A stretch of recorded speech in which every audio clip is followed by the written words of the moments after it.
Sir, ನೀವು ಹೇಳಿದ ಹಾಗೆ ಮಾಂಗಲ್ಯ ನನಗೆ ತುಂಬ ಮುಖ್ಯ.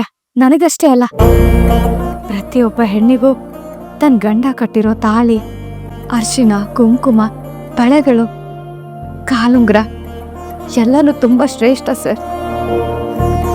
ಇದೆಲ್ಲದು ಹೆಣ್ಣಿಗೆ ಬೇಕೇ ಬೇಕು.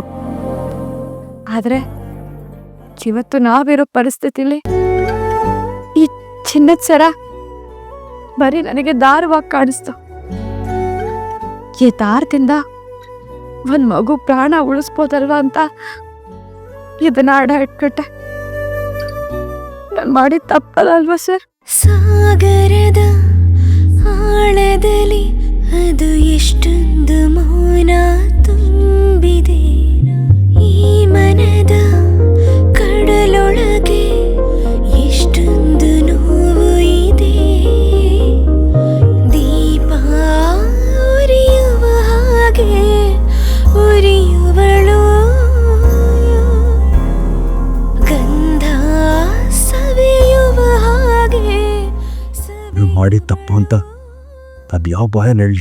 ನಾನು ಮಾಡೋಕ್ಕಾಗದೇ ಇರೋ ಕೆಲಸನ ನೀವು ಮಾಡಿದಿರ. ಇಷ್ಟು ದೊಡ್ಡ ಜವಾಬ್ದಾರಿನ ಎಷ್ಟು ಸರಳವಾಗಿ ನಿಭಾಯಿಸಿದಿರ ಹೇಳ್ತೆ. ಯು ಆರ್ ರಿಯಲಿ ಗ್ರೇಟ್ ಹೆಂಡ್ತಿ. I am really proud of you.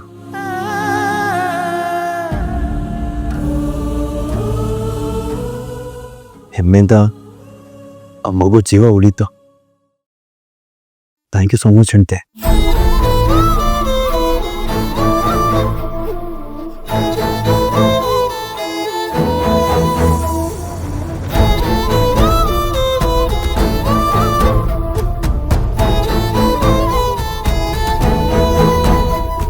ತುಂಬಾ ಎತ್ತರದಿಂದ ಬಿದ್ದಿದ್ರು, ಎಲೆಗಳ ರಾಶಿ ಮೇಲೆ ಬಿದ್ದಿದ್ದರಿಂದ ಗರ್ಭಪಾತವಾಗಿದೆ.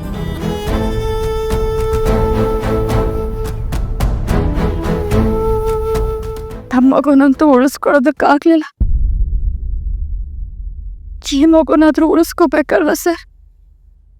ಅದಕ್ಕೆ ನಿರ್ಧಾರ ಮಾಡ್ದೆ.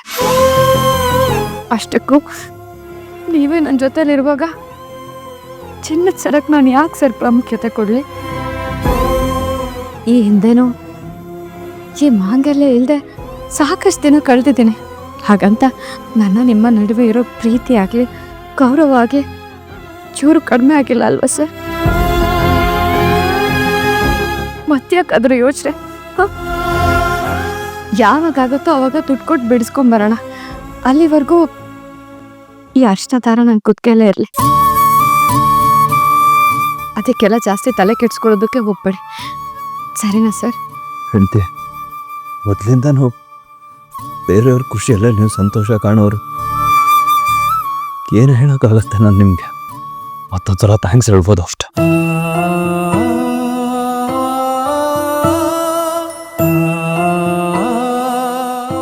ಅಣ್ಣ,